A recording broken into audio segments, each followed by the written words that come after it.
నమస్తే మాస్టర్స్. రామకథ రసవాహిని సీతా కళ్యాణం పార్ట్ 6th. విశ్వామిత్ర మహర్షి తమ పట్టణ ప్రాంతమునకు వచ్చినట్ల దూతలచే తెలుసుకొని సుమతి తమ పరివారంతో పురోహితులతో వెళ్ళి విశ్వామిత్రుల వారిని తమ గ్రామంలోకి ప్రవేశించి రాజభవనమును పవిత్రము చేయమని ప్రార్థించాను.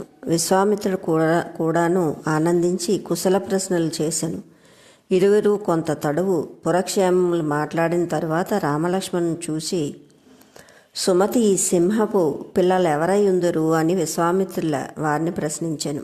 అందులోకి విశ్వామిత్రుడు, సుమతి, అది గొప్ప చరిత్ర, సమయం లేదు, భవనమునకు వెళ్ళిన తర్వాత వివరింతును అని తెలిపిన తమ వెంట వచ్చిన ఋషి శిష్యులను రామలక్ష్మణులను విశాలపట్నమునకు బయలుదేరుడని తెలిపి తాను కూడా లేచి సుమతితో కబుర్లు ఆడుచూ నడువదొడగాను.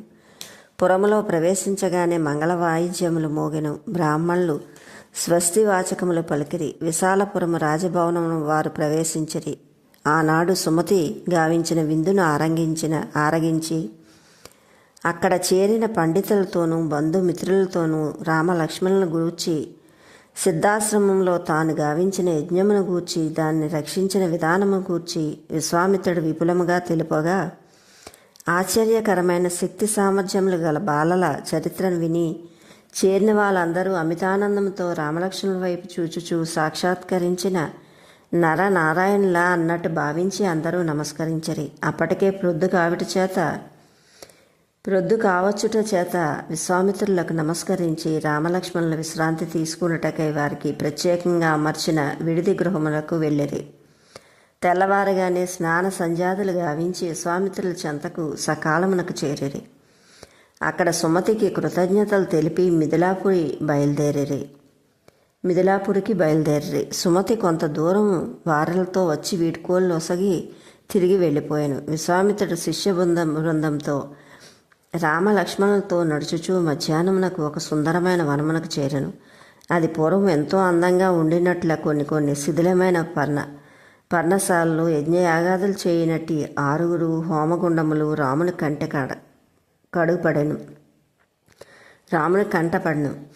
అంత రాముడు చుట్టూ పరికించి, ఇది ఏదో పూర్వం మహర్షులు సంచరించిన పవిత్ర వనము వలె ఉన్నదని విశ్వామిత్రులతో హెచ్చరించగానే విశ్వామిత్రుడు చిరునవ్వు నవ్వి, రామా, ఎంత చక్కగా గమనించితివి, సంతోషము. ఈ ప్రదేశం ఏ మహనీయుడు నివసించి ఉండెనో ఆ మహనీయుడు ఈ ప్రదేశం ఎందుకు వీడవలసి వచ్చెనో తెలుపుతాను వినుము. ఇది గౌతమ మహర్షి ఆశ్రమము. దేవతలు సైతం ఆశ్రమ పదాన్ని ఎంతో ప్రశంసిస్తూ ఉండేవారు. గౌతముడు తన భార్య అయిన అహల్యతో అనేక సంవత్సరములు ఇందు నివసించెను. ఘోరమగు తపస్సు గావించెను. అనేక యజ్ఞ యాగాది కర్తృవులు సలిపెను. ఈ ప్రదేశమును నిత్య కళ్యాణంతో కలకల్లాడుచూ ఉండెను. గౌతముని భార్య అహల్య మహాగుణవంతురాలు, చక్కని చుక్క. ఆమెను పోలిన స్త్రీలు లోకంలో మరొకరు లేకపోవటం చేత గౌతముడు అతి జాగ్రత్తగా కనిపెట్టుకుని ఉండెను. ఒకనాడు ఆమె సౌందర్యమును చూచుటకు గౌతముడు ఆశ్రమను లేని సమయమును కనిపెట్టి ఇంద్రుడు గౌతముని వేషమును ధరించి ప్రవేశించెను. అప్పుడు గుణవంతురాలైన అహల్య పతిగా భావించి అతనికి ఉన్నత రీతిలో సేవలు సలుపుచుండెను. ఇంతలో నిజమైన గౌతముడు ప్రవేశించగానే ఇంద్రుడు కనిపించెను. గౌతముడు ఉగ్రుడై తన వేషమును ధరించిన అహల్యతో సేవలు చేయించుకుంటువా దుర్మతి అని గర్జించగానే దేవేంద్రుడు అంతర్ధానమైను. ఆ రౌద్రముతో అహల్యను చూచి, ఆశ్రమ నాశనముకు పూసుకొంటివని ఇచ్చి ఒక్క నిమిషమైనను నేను ఉండ తలచలేను. నీ మొహం చూడకూడదు. కూడును నీరును లేక గాలిని పీల్చుచు ఇతరుల కంటబడక పొదల చాటున పడి ఉండుము. నేను వెళ్ళిపోతున్నానని గౌతముడు అగ్ని వంటి మాటలు పలకగానే అహల్య గోడున ఏడ్చి తన యందు ఏ విధమైన తప్పు లేదనియు తాను లోతుగా విచారించలేక వేషమును చూసి పతిగా భావించి సేవలు సల్పితనని అన్యభావము లేదని కాళ్ళ మీద పడి ప్రార్థించగా గౌతముడు శాంతించి యథార్థమును గుర్తించి తానన్న మాటల వెనుకకు తీసుకొనరాదనిది తిరిగి అహల్యతో, నాకు ఆడిన మాట తప్పను, వ్రతమున్నది, అది నీకు తెలియను. కాన నీవిక్కడ పడి ఉండుము, త్వరలో దశరథ రాముడు ఇక్కడికి రాబోచున్నాడు. నిన్ను చూసి కటాక్షించును, దర్శనమిచ్చును. ఆ దర్శన స్పర్శ సంభాషణలతో నీ దోషం పరిహారమగును. నీ యథార్థ రూపము తేజస్సు నీకు తిరిగి ప్రాప్తించగలదు. అప్పుడు నేను నిన్ను చేర్చుకుందును అని తెలిపిన గౌతముడు ఆశ్రమను వదిలి హిమవత్స పర్వతమున ప్రాంతమున వెళ్ళిపోయాను. అతడు వెళ్ళినప్పటి నుండి అహల్య రూపరహితయ్యి గాలిని పీల్చుతూ తన పతిని చేరగోరి ఘోర తపస్సుతో పడి ఉన్నది. ఆశ్రమం ఈ రీతిగా పాడుపడినది అని విశ్వామిత్రుడు తెలుపుగా రామచంద్రుడు అమిత ఆశ్చర్యం ప్రదర్శించి, ఏమీ నా రాకకై వేచి ఉన్నట్ల తెలుపుచున్నారే, పాపం ఆమె ఏ ప్రదేశము తపమాచరించుచున్నదో తెలుసుకొన కోరుచున్నాను అని రాముడు ముందుగా నడువగా విశ్వామిత్రుడు లక్ష్మణుడు అతన్ని అనుసరించిరి. అరణ్యమున పొదలను దాటి శిథిలమైన పర్ణశాలలో ప్రవేశించిరి. అంతవరకు దేవదానవులు కెవ్వరికిని చొరనలవి కాకుండా తపోనిష్టలో సర్వము మరిచి నిద్రాహారాలు లేక రాయివలే పడియుండిన ఆ అహల్య పొగమంచులో చిక్కుకున్న చంద్రుని వలె కనిపించెను. ఆమె విగ్రహము ధూమచ్చనము అయిన హోత్ర జ్వాల వలె మారియుండెను. రాముడు మరింత సమీపమునకు వెళ్ళుచుండగా కాలు సోకెను. అంత అహల్య తల ఎత్తి రాముల దివ్య సుందర విగ్రహం చూసి, ఆహా ధన్యురాలినైతిని అని పాదమును గట్టిగా పట్టుకొని, నా పాప పరిహారం గావింప వచ్చిన పరమాత్మ ఈనాటికి దయ కలిగేనా అని అనేక విధములుగా ప్రార్థించెను. తన రూపము మేఘం నుంచి తప్పించుకొన్న చంద్రుని వలె ప్రకాశింప పైకి లేచెను. అంత యోగ లక్ష్మణ సంపన్నుడవు గౌతముడు క్షణంలో అచ్చట వ్రాలెను. తపోబల విశుద్ధాంగిని చూచెను. ఇరువురు చేరి రామలక్ష్మణులకు అత్యంత ఆనందంతో నమస్కరించి విశ్వామిత్రుని గౌతముడు తగిన రీతిగా సన్మానించి గౌరవించెను. అంత విశ్వామిత్ర శిష్య బృందము ఆ ఆశ్చర్యకరమైన వింతను చూసి నేత్రముల నుండి కారుచున్న ఆనంద బిందువులతో రామలక్ష్మణులను తదేక దృష్టితో చూడదొడగిరి. ఇంతలో విశ్వామిత్రుడు గౌతముని దగ్గర సెలవు తీసుకుని రామలక్ష్మణులను వెంటబెట్టుకుని ఈశాన్య దిక్కును పయనము సలిపెను. సాయం సమయమునకు సరిగ్గా మిథిలాపురం సమీపించిరి. అదే మిథిలాపురం అని కనిపించే ఒక పెద్ద భవనములతో కూడిన విశాల పట్టణమును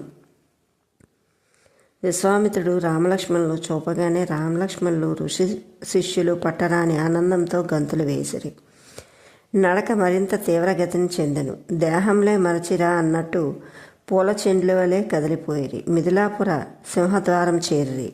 ఎటు చూసినను ఋషులు, బ్రాహ్మణులు, వేదపట్నములు అన్ని కార్యక్రమాలు జరుగుచుండెను. ఏ చెట్టు కింద చూసినను ఎడ్ల బండ్లు నిలిపి అందుండి ప్రజలు గుంపులు గుంపులుగా దిగుచు స్త్రీలు, పురుషులు, వృద్ధులు, బాలురు, అన్ని వర్గములు, అన్ని ఆశ్రముల వారు, అన్ని దేశములు వారు రకరకములుగా కనిపించుచు కన్నుల పండుగగా ఉండెను. జనులు అటు ఇటు తిరుగుతూ దారియే తెలియక కిక్కిరేసి కిటకిటలాడుచుండెను. అట్టి సమయమున ఎక్కడ విడిది చేయాలనో తెలియక అటు ఇటు చూస్తూ కొంత జన సమర్థత లేని ఒక చెరువు గట్టుని చేరి అక్కడ వారందరూ సామాన్లు కట్టిపెట్టి స్నాన సంధ్యాదులు తీర్చుకొనుచుండరి.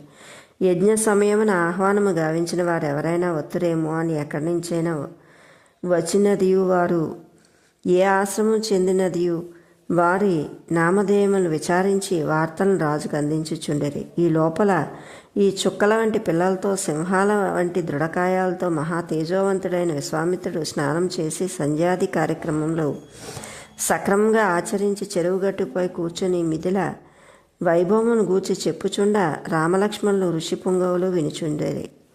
ఇంతలో రాజభట్లు వచ్చి సవైన్యముతో, స్వామి తామెవరో ఎచ్చటి నుంచి దయచేసి మేము రాజభట్లము, జనక చక్రవర్తి రాజ్ఞానుసారం మేము మా కర్తవ్యములు నిర్వర్తించుచున్నాము. తమ నామధేయము తెలిపిన శ్రీవారికి తెలియచేద్దుము అని ప్రార్థించగానే విశ్వామిత్రుడు వెంటనే తన నామం తెలిపెను. అంత రాజభట్లు సరాసరి రాజభవనముకు వెళ్ళి విశ్వామిత్రుల వారి రాకను గురించి తెలుపగా జనక మహారాజు తగిన ఏర్పాట్లు గావించుకొను. కొంత సమయం అగుసరికి ప్రధాన బ్రాహ్మణులతో ప్రధాన పురోహితుడైన శతానందుని పంపగా శతానందుడు స్వస్తి వాచకములు పలుకుచూ చెరువుగట్టున చెరువుగట్టునకు వచ్చుటను చూచి విశ్వామిత్రుడు తమను తోడుకొని పోవు నిమిత్తము వచ్చుచున్నారని గమనించి రామలక్ష్మణుల సిద్ధము కండని తెలిపాను. అందరూ సర్వసిద్ధులై ఉండ శతానందుడు వినయ విధేయతలతో ఆర్ఘ్యము పాద్యము మధుపర్కము విశ్వామిత్రుల వారికి సమర్పించి, మహారాజు గారి ఆజ్ఞ ప్రకారం మేము తమకు స్వాగతం ఇచ్చుటకై వచ్చితమని తెలిపి వారి సామాన్లు ఒక పల్లకి అక్కడుండి విశ్వామిత్రుని రామలక్ష్మణుని ఋషికుమారులను మంగళ వాయిద్యములతో తోడుకొని పోయి రాజవీధుల్లో ప్రవేశించగానే అక్కడ జనక మహారాజు స్వయంగా తన మంత్రి పరివారంతో ఎదురేగి విశ్వామిత్రుల వారికి నమస్కరించి, స్వామి, నేను ధన్యుడనైతిని. తమ రాక మిథిలాపురముకు ఎంతయూ శోభ చేకూర్చెను అని క్షేమ సమాచారాలు పలికించి తమ దృష్టిని పిల్లలైన రామలక్ష్మణులపై ఏకాగ్రపరిచెను. ఆ రూపం సాక్షాత్ సూర్య తేజ పుంజముల వలె కనిపించెను. రాజునకు కొన్ని సెకండ్లు ఏమీ తోచక ఎక్కడున్నది తెలియకపోవచ్చుండెను. ఏటులా తన చిత్తము అణుచుకొని దిగ్భ్రాంతిగా, స్వామి, ఈ పిల్లలెవరు? సాక్షాత్ అశ్విని దేవతల వలె కనిపించుచున్నారు. వీరు నా అదృష్ట వశముచే ఇప్పటికిప్పుడు నన్ను అనుగ్రహింప కోరి దేవలోకం నుంచి దిగిన దేవతా విగ్రహముల వలె నున్నారు, లేక సూర్యచంద్రుని వలె ఇట్టి రూపములు ధరించి భూలోకమునకు వచ్చిరా అన్నట్టున్నారు. ఇట్టి సుకుమార సుందరులు తమతో పాదాచారులై ఎట్లు వచ్చిరి, లేక ఇక్కడెక్కడైనను పరిచయం తమకు కూడిరా అని తాను తెలియక దేహంనే మరచి మాట్లాడుచున్నట్లు ఒకదానిపై మరొక ప్రశ్న వర్షములు కురిపించగా జనక మహారాజును చూసి విశ్వామిత్రుడు చిరునవ్వుతో, రాజా, వీరు అయోధ్య నగర చక్రవర్తియగు దశరథుని పుత్రరత్నములు. వీరి పేర్లు రామలక్ష్మణులు. వీరి బల పరాక్రములు అత్యంత విచిత్రములు, అద్భుతములు అని ఇంకేయును ఏమేమో తెలుపవలనని తలంచి విడిదికి చేరిన తదుపరి మాట్లాడవచ్చునని అంతటితో ఆ సంభాషణను స్వస్తి చెప్పి రాజుతో ముందుకు నడుచుచూ వచ్చెను. అప్పటికప్పుడు వార్లకై ఏర్పరిచిన చక్కటి విడిది గృహమునకు తోడ్కొని వెళ్ళిరి. అది విశాల తోటలో సుందరమైన మందిరముగా అలంకరింపబడి ఉండేను. అక్కడ ప్రశాంతత ఉట్టిపడినదా అన్నట్టుగా అంతటా జనకుడు తనలో తాను విధేయతలతో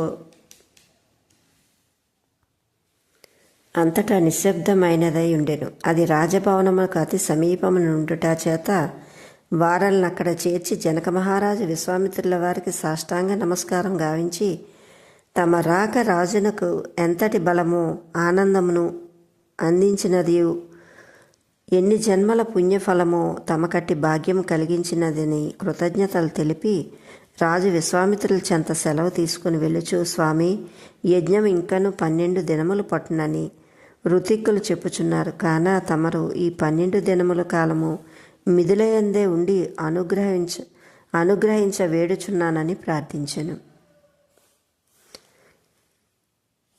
విశ్వామిత్ర మహర్షి అందులోకి ఎట్టి అభ్యంతరము లేదని అభయమివ్వగానే రామలక్ష్మణులు ఒకరినొకరు చూచుకొని ఇంతకాలమా అన్నట్టు భావించిరి. ఆ రాత్రి విశ్రాంతిగా నిద్రించుటకు తగిన ఏర్పాట్లు చేసి వాళ్లకు ఫల పానీయ క్షీరములు అందించినట్లు తెలిపి, రేపటి ఉదయం తమ దర్శనం చేసుకుందుము. ప్రయాణపు బడలకి చేయనున్న తమకు శ్రమ కలిగించుట భావ్యం కాదు. చక్కటి విశ్రాంతి తీసుకోండని ప్రార్థించి రాజు పురోహిత మంత్రులతో రాజభవనముకు వెళ్ళిపోయాను. అతను వెళ్ళిన తోడనే రామలక్ష్మణులు జనక మహారాజు యొక్క భక్తి శ్రద్ధలు వినయ విధేయతలను వర్ణించుచు అతని మొహ తేజస్సును ఘనముగా పలుకుచు గురువుల చెంత చేరి ఫలములు భుజించి విశ్రమించుటకు అనుజ్ఞ కొని తమ వసతికి వెడలిరి. Okay masters, like, share, subscribe. Thank you. Happy new year అందరికీ.